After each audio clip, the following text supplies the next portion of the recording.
Welcome back to Into Search. I'm your host, Scott Sanders, and this is your one-stop shop for your speedy reviews and your detailed how-tos. Today is a how-to. It is installing a fan. You probably got one straight out of your box, and you're opening it up, and you're like, wow, there's a lot of parts to there, and the instructions are pretty long. It's way easier than it looks, and I'll walk you right through it. All right, you will need a box cutter or some scissors to open up most of these, but you do need a drill with Phillips. Some of them have flatheads, but you don't have to have a drill. You can use the hand tool if you need to, but you're gonna have these.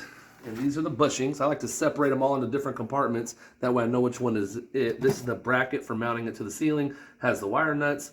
But these are going to be bushings. You're going to take these screws. The pile of screws will end up being, you put a bushing on it because you don't want the metal to be rubbing on the pedal itself. So with the pedal, you have two different sides. You have dark and you have light. Depending on what your furniture is, you can pick which side you want. They have a lot of dark furniture in here. So you can see there's 3 screw ports there. Slaps right on. Put another one on top, get it started. And drill it down. You don't want to go over tight. You do want it to catch, but not too tight. You're going to take these, you can see there's already pedals in here. You take these little brackets off there just to make sure that it's spaced evenly so it's not really locked in there when you get the screws out. Take all the orange little pegs off. You're going to take these and go right in between. Use the same screws you take out to put right back on. I'm going to do one real quick, and then I'll do the whole pedal. But you don't want to put this on yet. This is your lighting and switch housing. That goes on, but you won't be able to flip it over, and it won't be able to sit flat. So you save that for a minute. So this is the bracket that mounts to the ceiling. Now when you have a box, say this was a light fixture and you're trying to go to a ceiling fan, you need to make sure that this is ceiling fan ready. And how you do that is there's rafters up here, wooden beams that go back and forth or straight down. And these will have metal brackets that attach to those wooden beams. That makes it to where it can support the load. If you have a fan already and you're taking that down and just putting up a new fan, you don't have to worry about that. If it's been there a while, it's pretty much going to be fan ready.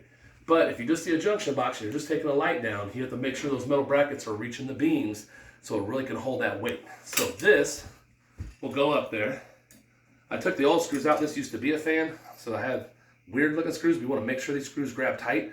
So when you screw this up to the ceiling, this is the joint. There'll be a little shaft that comes with your kit like this, and this is the ball. The ball's going to fit in there, and when it fits in there, you want to twist it a little bit until it kind of locks itself into place. Not going to be completely locked, but it'll just find this little groove. So this goes on top of your fan. It's the shaft that hangs down to give it enough space for the pedals to turn. But this is the ball joint bracket that will sit up on your ceiling. So I'll screw it in real quick. All right, so you get it up. You make sure it's tight on one side, tight on the next side. And when you screw it up, you don't want to go too far because you can suck them up into the ceiling and start breaking the sheetrock. It's a little tight, and also it helps grab it and pull it. You're not trying to hang from it, but you just want to pull it a little bit and make sure that it's not moving. That way it can hold the weight of your fan. You want to make sure that you pull it out to the front where the ball joint's going, but bend it around the side because you need room for the ball joint to come in. Now, anytime you have a wire that comes to an end, you need a wire nut. You also need this box in the ceiling to be a junction box. If you don't have that, it's illegal. So if they do catch you with that, you could get fined, or you'll need an electrician to come out and actually install it for you. So you want to make sure this is off to the side, but now everybody's always scared about doing this because they're like, what if you electrocute it? Where's the power at? Well, the power that runs through here comes from the light switch. Now, in bedrooms, you're going to have a light switch that cuts it on and cuts it off. Now, when it's off, there is no power going to it. But it is possible that sometimes an electrician will have another light switch that piggybacks off of this one, and it can also keep a current flowing into there. So if you do a living room or dining room, you want to look across the room and make sure that there's only that switch and not another switch. And on the safe side, it is good to go to the breaker and just flip it off completely, that we don't have to worry about it. Have somebody help you do that and just yell at you, be like, yeah, it's off, when you do cut it off. Okay, and you know the legal disclaimers. No, I'm not an electrician, and no, I'm not a plumber, and no, I'm not a lot of things, but I am a master carpenter. I've been doing USA jobs for about 13 years, done 1,300 houses, so I come across a lot of stuff. I'm trying to show you just to help you save some money. Never do this by yourself, because when you're doing these are 110 volts, so when you do grab a hold of that, if it is still live, it's just going to wake you up a little bit. It's not going to fry you to pieces, but you always want to have somebody with you just to make sure they can flip a switch or something else, just in case it is, just to be on the safe side. So don't try to do this by yourself. This is for entertainment purposes only, because we have to put that as a disclaimer all the time, don't we? Everybody wants to try to sue somebody because some knucklehead did something stupid or the wrong way. All right, so let's get the first pedal on. You can see that they're gapped out and spaced evenly. The reason why I like the drill is because it has a light on the tip of it. You don't want to screw it all the way down because you're going to need to be able to twist this other one in a little bit to mount it properly. And I got to run it hot and cold now. Alright. Alright, now they're on. So I'm going to repeat the same steps. I'm going to keep grabbing this, add them to them, add a bushing, add a screw. And as you can see, we're going to attach all 5 of them, and then I'll get back to you shortly. Also, it's good. I keep little bowls. I use the globe, but keep little bowls or other stuff besides just this that you can actually put screws into that so you don't lose them. Alright, so you see this is the light housing, but since you don't put that on, it's flat, which means you can turn it over and it'll lay flat wherever you're at. A lot of times I did a 5-gallon bucket and I'll put it down, and then these pedals can just sit on the 5-gallon bucket. It'll boost it off the floor a little bit, make it a little bit easier. But this is the problem. It'll drive you crazy because even the instructions are off sometimes. So you have, okay, take 2. So you have the long power cord, and basically this is this long because you can add an extension shaft to it or pole that if you have a high ceiling or you want to put it over a stairwell. But we don't need that much of it, so I'm going to cut it shorter. And then there's going to be 2 screws right here inside the mounting bracket housing. So you want to loosen those up until they get back enough to where you can actually slide this in. But before you just slide this on, you want to add the rest of it because this covers up that housing of the ball joint bracket that you saw a second ago in the ceiling. So this has to be on the top part to cover the rest of it. And this is the cap to that, so you can't see all the workings of this. So you want to make sure that's on.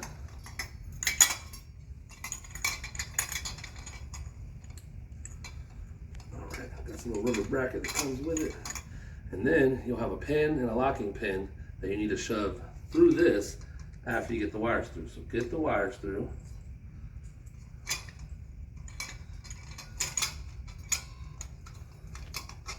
Alright. Once you get it low enough, you're going to line it up. Find the big hole. This pin runs through it. Alright, you can see that the pin went through it. So it goes through the whole entire shaft. And then, yeah, put that in the end of it to lock it into its place.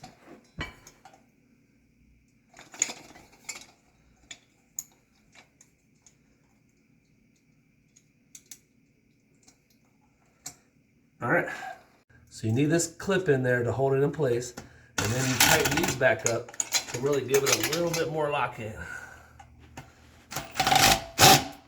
Alright, so see, that covers the top part. This is going to cover the top, so now we just got to go put this ball into that joint, and then we'll add the lighting and the light bulbs later. Take the ball joint.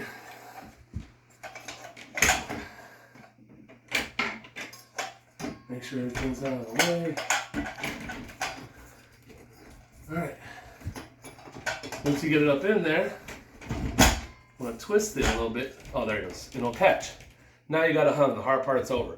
Now we just need to wire it, put the wire nuts on it, put the lighting fixture on at the bottom, and add the bulbs. Okay, so when you get to the wire, you need a wire stripper. You don't have to have the tool. If you do, you can just use a blade.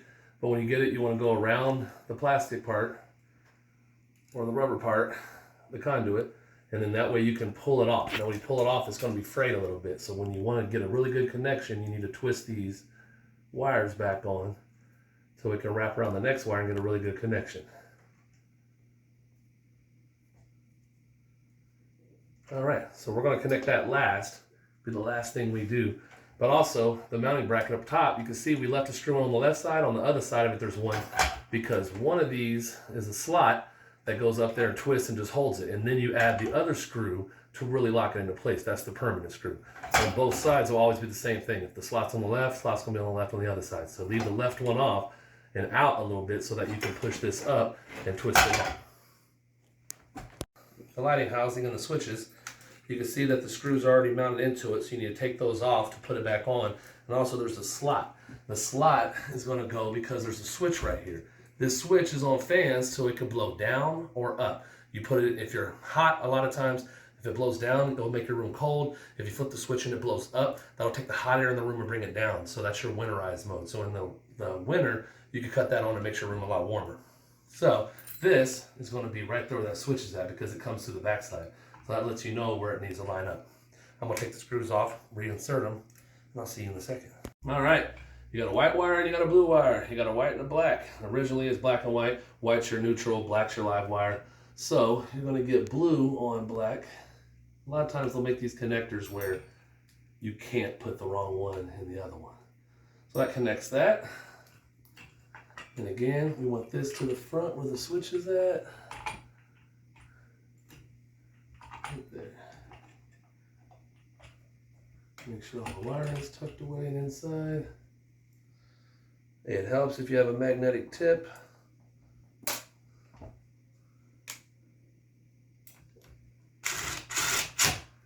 All right, got one in.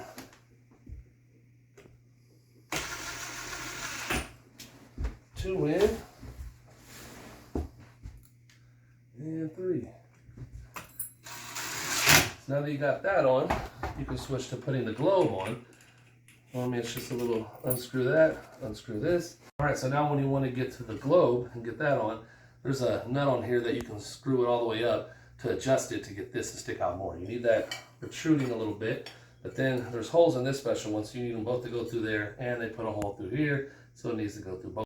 So in our case, we had to take the nut completely off, and then fed both of them through the glass, through the accent piece, and put the nut back on. And ta-da, that should hold it. All right. Could have screwed these in first, but it's not really a big deal. Yeah, I don't think you need to hang around and waste time on the video. Go watch me screw in a light bulb. All right, don't forget to install your pull chains, or your wife will be pissed, or anybody else that's short. I'm not talking smack to any short people. Apologize if I offended you. My wife's short. If I don't put these on, I'm in trouble. Now, I know these are off, but this isn't a great tip. This is the part where you can do this if you want to or not, but you rub these together. If it's black, it should spark, and that'll trigger the breaker already. So if it does spark, it might scare you for a second, but that'll knock out the trick. It'll flip the breaker. Not something I'm advising you to do. That's not how you want to find the way to switch a breaker off. But if it happens, don't flip out too much. You don't have to worry about the house burning down or nothing. That's what breakers are for. All right, so you take the black off. And if this one has an option to do black and blue, so that means they both need power because one's light, one's fan. So they both need to go to the black. If you have wiring where there's a red one coming out of the ceiling, sometimes that's an alternate one for a different switch. So one switch could do the fan, one switch could do the light. If you see a red and you have the option on a blue, you could do that. So you could put red to blue. But this one doesn't have anything else coming out of the fan. It's just black and white. Now make sure you put the ground together. Green means ground. So one of them will be green. The one that comes out of the ceiling won't have any kind of conduit on it. Won't have any kind of rubber. It'll just be. Number 4, you completely set this bell back up there. Flip the switch and test her out. All right, moment of truth. Ooh, it's going backwards. Always check the drawstring. And which one is it? All right, there you go. That's how you install a fan. I'll put the bell up and let's show you that. All right, so you want to bend the wires, put them back in the middle somewhere. So they don't wiggle or move too much. And like we said, this part can go up. It should find those screws that are already there. Pop. Come up the back side. That locks it. And then you put the permanent screw in. That stops the bell from moving completely. Alright. Alright, I'll finish up the other side by putting the other screw in, the permanent one for the bell. Thanks for stopping by Into Search. Your time's valuable, so is mine, so I'll let you get back to whatever you were doing. See you next time. So thanks for stopping by Into Search. If you think I deserve it, hit the subscribe button, the like button, share with a friend. Anybody know that's trying to install a ceiling fan? $150 if an electrician comes out to do it. So hopefully I saved you some money and some time. And remember, Never buy any get-rich-quick schemes. Never trust a skinny cook. And never hire an electrician with no eyebrows.